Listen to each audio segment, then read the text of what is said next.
también lo que estuvimos charlando en la clase pasada fue que estos problemas que nosotros identificamos del testing en el paradigma no eran propios del testing. El cálculo de métricas de una clase. Yo quiero calcular qué tan compleja es una clase con una métrica y mi clase tiene un solo método. La métrica por ahí dice que es muy sencilla la clase, pero si en realidad esta clase hereda de otra clase que es mucho más compleja, ahí la métrica tiene que cambiar. Si yo quiero serializar objetos, yo quiero guardar, ¿sí?, de forma permanente un objeto, de vuelta, miro el objeto, tiene un solo atributo que es un entero. Digo, es una pavada guardarlo, pero después por herencia me doy cuenta que tiene 35 atributos más. Todos esos problemas, casi todos, se pueden resolver usando metodologías de clases aplanadas, ¿sí? A partir de esto se definen dos tipos de visibilidades, por llamarlo de alguna manera, dentro de una clase. Una que es la class scope, que es a nivel de clase común y corriente, y la otra es la flattened class scope, cuando hablamos a nivel de clase aplanada, ¿sí? Hay algunas técnicas que van a diferenciar este alcance de las variables. Después hablamos que a nivel de clase, la forma como yo uso los métodos puede tener restricciones, ¿sí? Por un lado están las que no tienen ninguna restricción en el orden de llamados, esas son las non-modal class, y después están las que ponen restricciones. Puede ser por los llamados anteriores o por el contenido del objeto. Esas son las unimodal y las quasi-modal. Habíamos visto técnicas para testear estas tres, nos quedaba la modal, que es la que impone restricciones a la secuencia de llamados en función de los llamados anteriores y el estado del objeto. ¿Está bien? Esas son las que vamos a ver hoy. Cuando hablamos del estado del objeto, measure, ¿sí?, define que el estado del objeto está dado por el contenido de sus atributos. Esa es la definición que da measure. Eso presenta un problema, porque si una clase tiene dos enteros y un booleano, la cantidad de estados posibles que puede estar ese objeto según measure es eso, maxim por 2. Son todos los valores posibles, lo que es demasiado mucho para lo que nosotros queremos, ¿sí? Lo que se busca es una representación más abstracta. Y ahí es donde aparece la idea de usar los invariantes y las precondiciones, ¿sí? En la mayoría de los casos, una clase que impone restricciones en los llamados en función de su contenido, uno puede identificar estados, ¿sí?, estados más abstractos que el valor específico de sus atributos. Y muchas veces esos estados están definidos por los invariantes y las precondiciones. Eso implica que hay que entender la semántica de la clase. ¿Está bien? Pila vacía, pila llena, pila con elementos. Eso no pasa por leer el atributo específico, sino por entender qué es lo que estamos representando. Entonces, a partir de esta idea, lo que se genera es un grafo, un diagrama de estados. Habíamos visto ya esta técnica para hacer testing, donde teníamos estados, eventos que nos cambiaban de estados, condiciones de guardia, que eran condiciones booleanas que habilitaban esa transición, y acciones asociadas a las transiciones. En este caso, el cambio de estado se hace por un estímulo al objeto, que probablemente sea algún tipo de mensaje, de servicio que se pide, un método. Las condiciones booleanas, si las condiciones de guardia van a ser los invariantes del estado al cual queremos ir, o sea, solamente vamos a ir si esa condición de guardia se valida, el invariante en este caso, y como acciones podemos tener mensajes o respuestas, ¿sí? Se agregan los dos estados que habíamos visto en la clase pasada, el alfa y omega. Alfa es este estado antes que se cree el objeto, ¿sí?, y el omega es el estado al cual llega el objeto una vez que se destruye, ¿sí? Esto se agrega para completitud del grafo. Entonces yo podría tener una clase cualquiera que está representando acá. Acá identifico que tiene tres estados, el estado A, el estado B y el estado C. Las transiciones se hacen por llamados a métodos que están representados con números en este caso. Y en algunos casos tengo las condiciones de guardia, que son las precondiciones o los invariantes de los estados, ¿sí? Si yo puedo documentar el comportamiento del objeto de esta manera, se me abre la posibilidad de testear, ¿sí?, la secuencia de llamados, ya sea por llamados anteriores o por el contenido del objeto. Como siempre, cada vez que tengo un grafo, puedo generar una matriz. En este caso se llama la matriz de respuesta, que lo que hace es documentar en forma de tabla las distintas transiciones posibles. Y acá lo que estoy diciendo es, Estos son los eventos, los que serían las transiciones, las condiciones de guardia si se aplican y todos los estados. Acá lo que estoy diciendo es el método o el evento new solamente se puede aplicar al estado alfa, ¿sí? No tiene condición de guardia. El método 1 solamente se puede aplicar al estado A y al estado B. Si se aplica en el estado C se genera una excepción. No se puede aplicar directamente al estado alfa, ¿sí? Fíjense, o sea, lo que acá se diferencia es el no se puede aplicar, físicamente yo no puedo aplicarlo, como es el caso de decir el método 1 en el estado alfa, a decir si se aplica en este estado lanza una excepción. ¿Está bien? En el caso del evento 2 o el método 2, tengo distintas situaciones a partir de la condición de guardia que aparece, ¿sí? Fíjense que si volvemos para atrás, el método 2 a veces no tiene condición de guardia, a veces tiene condición de guardia. X distinto de 0, X igual a 0. ¿Está bien? Acá lo que estoy documentando es la condición de guardia. La condición de guardia es X igual a 0, DC no me importa, o sea, en el caso que no importe la condición de guardia, en el estado B se puede hacer y en el estado C se genera una excepción. En el estado A directamente no se puede hacer y en el estado alfa no se puede hacer. Lo mismo pasa con false y con true. ¿Está bien? De vuelta, esto me arma, ¿sí?, la matriz que está representando las transiciones del grafo. ¿Cuál es la estrategia cuando yo quiero testear clases con herencia? Y primero aplanarla. Una vez que tengo la clase aplanada, diseñar el diagrama de estados, el grafo. Después diseñar la matriz de respuesta, lo que veíamos recién. Y después aplicar lo que se llama la estrategia N+, ¿sí?, que ahora la vamos a ver. Es una forma de recorrer el grafo. Como estos grafos pueden ser muy complejos, pueden ser muy grandes, y yo por ahí no puedo hacer todos los caminos posibles del grafo, porque encima potencialmente son infinitos, se diseña una estrategia para decir, bueno, seamos eficientes en el recorrido del grafo, ¿sí? Veamos de recorrer los caminos más significativos o más importantes de mi grafo. Y esa es la estrategia N+. La estrategia N+ lo que hace es, a partir del diagrama de estados, generar dos conjuntos de caminos, lo que se llaman los round trip y los sneak path. Los round trip van a ser caminos normales, ¿sí? Es el uso normal de la vida de este objeto. Los sneak path van a ser los no normales, los anormales, ¿sí?, los caminos raros. Los que no deberían poder ejecutarse, vamos a forzar ejecutarlos. Esto es similar a lo que habíamos visto cuando armamos la primera vez el grafo. Yo tengo el grafo como grafo, recorro los caminos comunes. Si yo tengo la matriz de transición, eso me obliga a mí o me permite hacer todas las combinaciones posibles y ver cuáles son las válidas y no válidas y forzar las inválidas para ver que efectivamente no se puedan ejecutar, ¿sí? Esto es lo mismo. El ejemplo que se presenta, este está sacado del libro, es un juego entre 3 jugadores. Este es el juego entre 3 jugadores, hereda del juego entre 2 jugadores y agrega funcionalidad para el tercer jugador, ¿sí? Comenzar, ganar voleo, agregar punto, consultar si gana, si sirve, si consultar el puntaje. Esto se presenta como un juego de vóley, en este caso entre 3 equipos. Lo que da lugar a un grafo bastante complejo, ¿sí? Este es el grafo de estados, los distintos estados que puede estar en mi clase. Esta es la clase para 3 jugadores. Las transiciones están dadas por los métodos, las condiciones de guardia son los invariantes, ¿sí? Por ejemplo, el juego comienza, si arranca P1, se simula, fíjense, la acción es simular el voleo, sirve P1 mientras el puntaje de P1 sea menor a 20, si P1 gana el voleo, se agrega un punto, se simula el voleo, ¿sí? Si el puntaje es igual a 20 y ganó el voleo, entonces se agrega un punto y se considera que P1 ganó.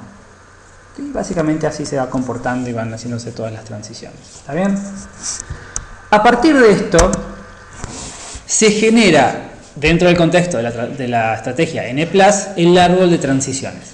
El árbol de transiciones va a ser una forma de recorrer este grafo, a partir del cual vamos a generar los caminos. ¿Cuál es la estrategia del árbol de transiciones? De vuelta, acá estamos intentando ser eficientes. La estrategia es, a partir del nodo inicial, empezar a recorrerlo. ¿Está bien? Lo vamos recorriendo por niveles. Entonces, a partir del estado alfa, yo arranco en el estado Game Started. De ahí puedo ir a P1 Service, P2 Service, P3 Service. ¿Sí? Primer nivel. Después arranco con el primero de este nivel y empiezo a hacer lo mismo. ¿Cuál es la condición? Si yo agrego un estado que ya tenía agregado, no voy a continuar por ese estado. O sea, acá, cada vez que yo agregue P2 Service, no voy a seguir después explotando ese estado, porque ya está agregado. ¿Está bien? Agrego P3 Service, ya está, entonces después no lo voy a explotar. Agrego P1 One, ese es nuevo. Entonces cuando haga este nivel de acá, ahí sí voy a explotar P1 One. ¿Está bien? Entonces, esto lo que hace es generarnos a nosotros visitas a todos los estados. ¿Sí? No necesariamente todos los caminos, pero sí todos los estados y todas las transiciones las vamos a hacer. Entonces estamos haciendo un subconjunto de todos los caminos posibles. ¿Por qué lo hacemos? Y porque por ahí todos los caminos posibles es demasiado tiempo, demasiado trabajo. ¿Sí? Esto nos da una muestra representativa. Esas son las transiciones. Hace algunas salvedades con respecto a las condiciones de guardia. En el caso de la generación de transiciones, si la condición es simple o es una conjunción, entonces va a una única transición. Pero si la condición es una disyunción, si tenemos OR, se hacen tantas transiciones como implicantes yo tenga. Recuerden que implicantes era la parte de la condición que me hacía toda la condición verdadera. O sea, yo tengo un OR entre dos partes, ahí tengo dos implicantes. Donde uno es verdad, todo es verdad. Y acá eso se diferencia y se hacen tantas transiciones como implicantes yo tenga. Si hay una repetición, se marca con un asterisco. A partir de esto, y tomando los round trip, que son todos los caminos desde la raíz hasta la hoja, esto nos genera 15 caminos. Son todas las transiciones que van desde alfa hasta uno de estos. ¿Está bien? Entonces, todos esos caminos yo los puedo simular o los puedo usar como casos de uso, casos de testeo. ¿Está bien? Recorrer, ejecutar esa secuencia de servicios me va a representar a mí una ejecución representativa del uso de esta clase. Y se puede hacer obviamente bastante largo. Los sneak pass van a hacer todas las transiciones no permitidas. ¿Sí? Todo eso que la matriz nos dice que no tenemos que hacer, vamos a intentar hacerlo. Y esos van a ser los sneak pass. Y vamos a evaluar si efectivamente surgen las excepciones que tendrían que surgir o directamente yo no puedo hacer ese llamado, como sería en algunos casos.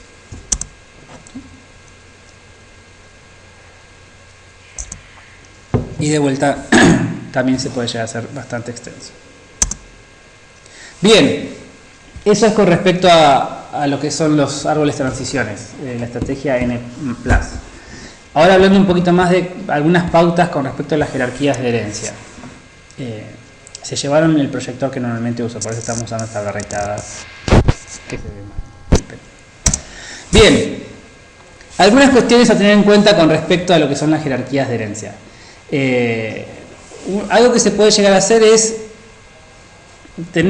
diseñar mi jerarquía de testeo como una jerarquía que vaya simulando, que vaya paralela a la jerarquía de herencia. ¿Está bien? Si yo voy a testear una herencia, probablemente la forma como la testeo también tiene una estructura de herencia. Entonces también puedo armar una jerarquía de herencia para hacer el testing. Si una jerarquía de herencia respeta el principio de sustitución, entonces cuando yo diseño un conjunto de test para el padre de la jerarquía de herencia, ese conjunto de test debería poder aplicarlo y tendría que aplicarlo en toda la jerarquía de herencia. Por el principio de sustitución, todo el mundo debería funcionar bien. ¿Está bien? Si estoy respetando el principio de sustitución, si ese es el objetivo. Pueden llegar a existir jerarquías de herencia que consideremos seguras. ¿Sí? Una jerarquía de herencia que por ahí viene del JDK de Java, por ahí no hace falta testearla. ¿Sí? Uno puede llegar a asumir, si el tiempo es crucial, que eso funciona y trabajar ya con las partes programadas por uno. ¿Está bien? Si yo tengo una jerarquía de herencia con mucha redefinición de métodos, ¿cómo me puedo asegurar yo que el principio de sustitución se mantenga? Y Una forma es haciendo el principio de sustitución en el testing. Yo tengo una jerarquía de herencias como esta, tengo una cuenta bancaria, una caja de ahorro que hereda de cuenta bancaria y caja empresaria que hereda de caja de ahorro. Y en estos dos últimos casos estoy redefiniendo los dos métodos. El testing que yo voy a hacer de todas estas cosas debería poder cruzarlo, lo que les decía antes. Yo tengo un test de cuenta bancaria, un test de caja de ahorro y un test de cuenta empresarial, ¿sí? Cuenta empresarial o un objeto, instancia de cuenta empresarial, debería, ¿sí?, validar los tests de cuenta bancaria y caja de ahorro, ¿sí? Un objeto, instancia de caja de ahorro debería validar los tests de caja de ahorro y cuenta bancaria. Y el de cuenta bancaria para cuenta bancaria. O sea, el principio de sustitución que usamos en el paradigma deberíamos usarlo también en el testing. Obviamente eso implica diseñar nuestros casos de test con herencia incluida. ¿Está bien? Pero es posible. Una de las cosas que hablábamos al principio era el tema de las clases abstractas y las clases genéricas. ¿Cómo testear una clase abstracta? Por sí sola no se puede testear, entonces tenemos que buscar cuál es la solución, la mejor solución posible. Y si lo queremos hacer en forma dinámica, no nos queda otra cosa que implementarlo. ¿Está bien? Entonces vamos a testear esas dos cosas. Lo que vamos a hacer, sí o sí, es desarrollar una subclase que herede de la abstracta e implemente todo aquello que sea abstracto. Y siempre respetando todas las aserciones que imponga la clase abstracta. Se puede utilizar lo que habíamos visto como el Polymorphic Server Test para la jerarquía de clase. Se puede aplanar la nueva clase y testearla como una única clase. También es una estrategia válida. Todos los que sean métodos los podemos testear con todas las técnicas que estuvimos viendo hasta ahora sin ningún problema. Idealmente uno debería testear los métodos sobre un objeto definido de la clase abstracta. Obviamente no voy a poder tener instancias, pero sí lo puedo definir de la clase abstracta, y también con otro definido de la subclase que hace concreta la clase abstracta. ¿Está bien? Otra técnica que también está buena es que el tester de la clase abstracta sea quien hereda de la clase abstracta, ¿sí? O sea, una forma de testear la clase abstracta es que mi tester sea un driver, ¿sí?, y el driver herede de la clase abstracta. Esto creo que después aparece más adelante, pero lo menciono ahora. Esta es una estrategia general, no solamente para clases abstractas. El gran problema que yo tengo muchas veces con las clases es la visibilidad. Si mi driver es una clase que usa la clase que quiero testear, solamente puedo acceder a lo que es público o lo que es visible, por decirlo de alguna manera. ¿Está bien? Entonces eso me limita el acceso a la clase. En cambio, si mi tester, mi driver, hereda de la clase que yo quiero testear, se me abre la puerta a la visibilidad, ¿sí? No tengo acceso al privado, pero ahora gané el acceso al protegido. ¿Está bien? Entonces, testear una clase heredando de ella es una forma de ganar acceso, ¿sí?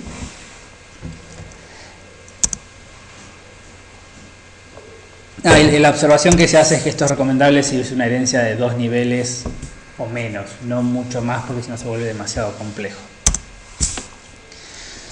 Si tengo una clase genérica, a ver, ¿cuál les parece que puede ser la estrategia para testear una clase genérica? Estamos haciendo un curso de capacitación docente y ahí motivan que les hagamos preguntas. Está buena la idea. Que discutan entre ustedes. No, bueno, a ver, lo que se les ocurra, ¿cómo testearían una clase? Yo tengo una clase genérica, ¿sí? Lista de test. Ella la implementó, ¿sí? Vos la tenés que testear. Que me diga cuáles van a ser los más posibles test que se van a usar y testearlos con esos test. Bien, esa es una estrategia válida, ¿sí? Analizar, ver si se pueden saber cuáles son los tipos más frecuentes para el tipo genérico y hacer el testing a partir de esos tipos, ¿sí? Y es algo que aparece más adelante. Eso. Esa se repite como una estrategia para cada vez que yo tengo tipos genéricos. ¿Está bien?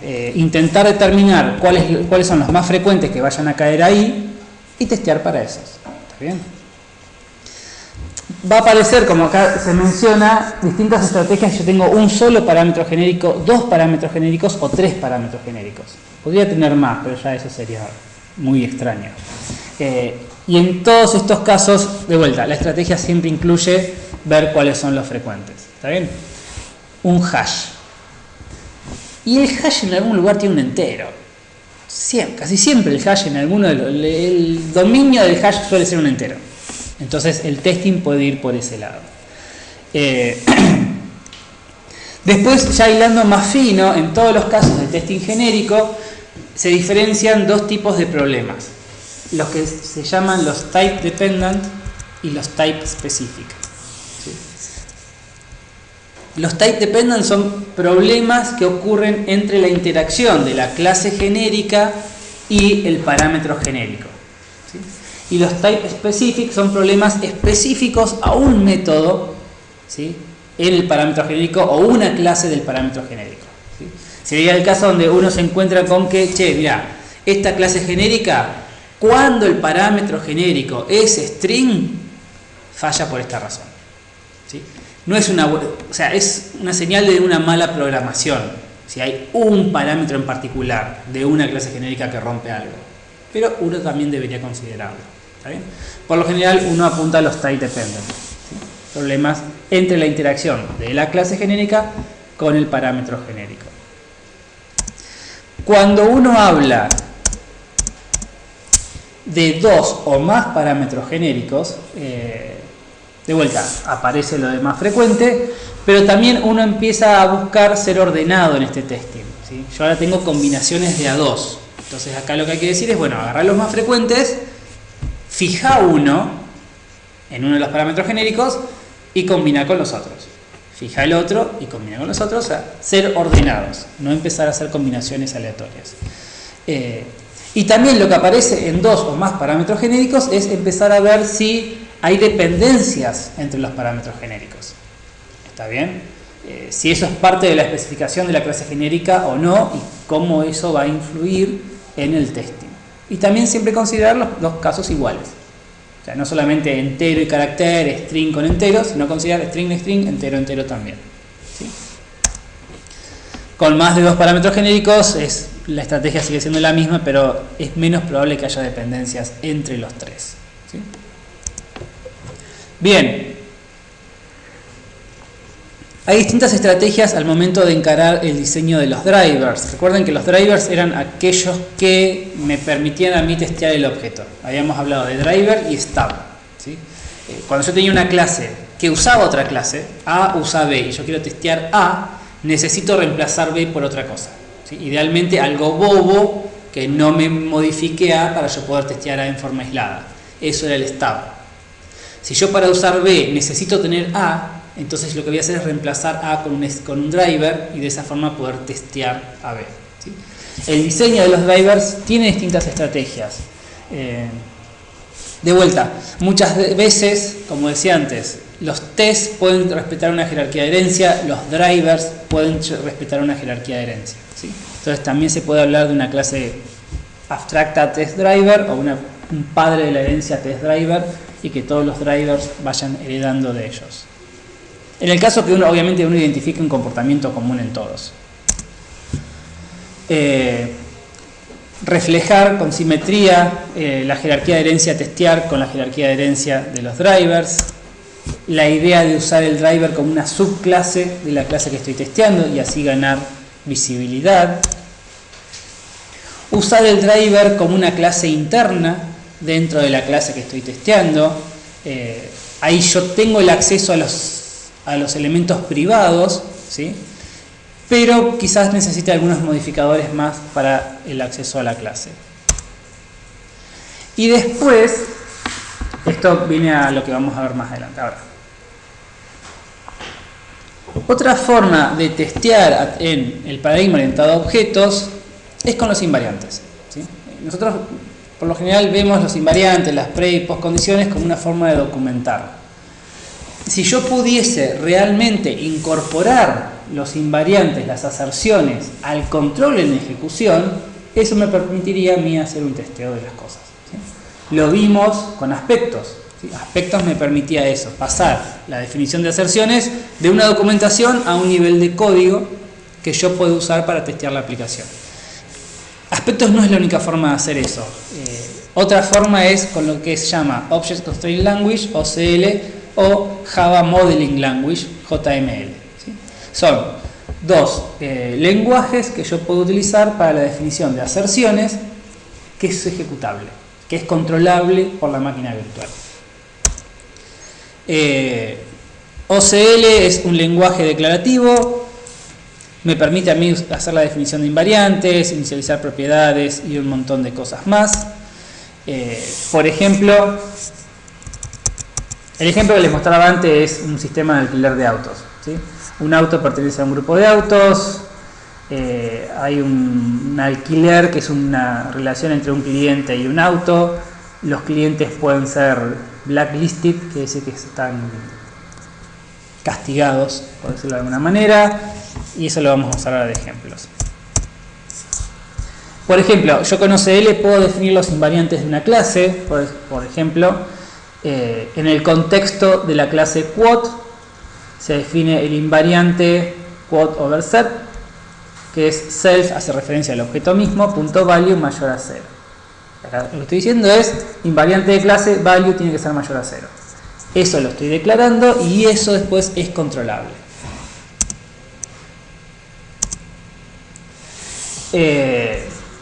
Puedo describir condiciones más complejas, por ejemplo, en el contexto de la clase blacklist, lista negra, se define el invariante, los que están en la lista negra no pueden alquilar autos. ¿Sí? Self hace referencia al objeto mismo, que es blacklisted.rental. Para todos los elementos que están en rental, lo que está diciendo acá es la fecha del inicio del alquiler tiene que ser anterior a la fecha en la cual el cliente fue pasado a la lista negra. Acá lo que está diciendo es, yo no puedo tener el alquiler por parte de un cliente con una fecha posterior a que el cliente fue pasado a la lista negra. ¿Sí? Y de vuelta, eso es controlable. Puedo definir cómo se tienen que inicializar las variables, de vuelta con esta especificación. Puedo generar datos derivados, ¿sí? Casi una consulta la puedo especificar usando OCL. En este caso estoy definiendo cómo se calcula el descuento que se le aplica a un cliente. ¿Sí? Es un dato derivado y acá lo que dice es, si el cliente no es premium, entonces si ha alquilado, todos los autos que alquiló son de categoría 5 o mayor, se le hace un descuento del 15%.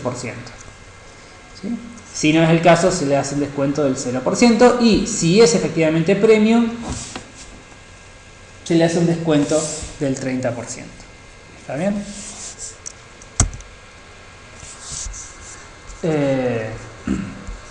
Y esto después lo podemos ir usando para hacer consultas más complejas. ¿Cuál es la idea acá o cuál es el beneficio? Que a nivel del diseño del sistema, ¿sí? El analista funcional que detecta este invariante o estas aserciones ya las puede ir volcando en el modelo. ¿Está bien? Y una vez que yo las tengo en el modelo, a partir de este tipo de lenguajes ya la puedo tener en el código. Porque esta especificación no tiene que surgir del programador. No es el programador que se da cuenta que así se define el descuento de los clientes. Es el analista funcional. Que es el cliente el que le dice a los que son premium les vamos a hacer un descuento del 30%. Si yo no dependo de estas herramientas, lo que va a pasar es el analista funcional en algún lugar va a dejar escrito, ¿sí? En castellano, el descuento para los clientes premium es del 30%. Alguien en el medio lo va a leer, lo va a pasar a una especificación que va a quedar escrita en español, en un documento Word, y va a esperar que el programador la lea la especificación, la entienda y se acuerde de poner esto. ¿Está bien? Un montón de pasos que pueden fallar. Cuando yo uso lenguajes de especificación como es OCL, yo estoy eliminando pasos. Y si elimino pasos, bajo la posibilidad de fallas. Porque acá ya el analista funcional dice el descuento es del 30%. ya sea que lo hace el analista funcional o alguien en el medio, va a leer esa especificación y va a decir, ah, es esto. Y al momento de decirlo, ya lo está vinculando con la programación. Entonces estamos eliminando la necesidad de que el programador se dé cuenta que tiene que hacer eso, ¿sí? Y esa es una posibilidad menos de error. ¿Está bien? Pre y post condiciones de un método también se pueden definir con OCL. Y como está OCL, que es todo un lenguaje de programación casi, y también está con plugins para Eclipse, el otro es JML. ¿Sí? JML, Java Modeling Language, también permite declarar, ¿sí?, condiciones booleanas a nivel de aserciones. El objetivo final es el mismo. Lo que tiene JML, que me parece que es muy atractivo, es la posibilidad de mezclar en una misma especificación de una precondición una ecuación computable con una oración en inglés. O sea, distintos niveles de abstracción en la especificación. Por ejemplo, yo puedo decir, o sea, esto siguiendo lo que es la evolución del ciclo de vida del software, yo puedo decir, se requiere que X sea positivo. Y si yo lo escribo de esta manera, eso es documentación, nada más. Pero si yo lo escribo así, eso es computable. Y además puedo mezclar las cosas. Puedo decir, asegura que el resultado es una aproximación a la raíz cuadrada de X. Y que el resultado es mayor o igual a 0. Esto es documentación, esto es computable. Entonces yo puedo arrancar, o me facilita eso, yo puedo arrancar todo con documentación y a medida que esto va evolucionando, a medida que se va refinando el modelo, hay documentaciones que se transforman en computables. Y hay otras que quizás solamente queden en documentables porque no es posible computarlas quizás. Pero da esa flexibilidad. También JML tiene plugins para Eclipse. La idea con Matías es que no hoy, pero en alguna clase más adelante tengan un práctico de esto. O con JML o con OCL, con alguno de los dos. ¿Sí? Bien. Y son un montón de cosas que yo puedo definir con estos lenguajes. Nada más. Bien. ¿Preguntas? ¿Dudas?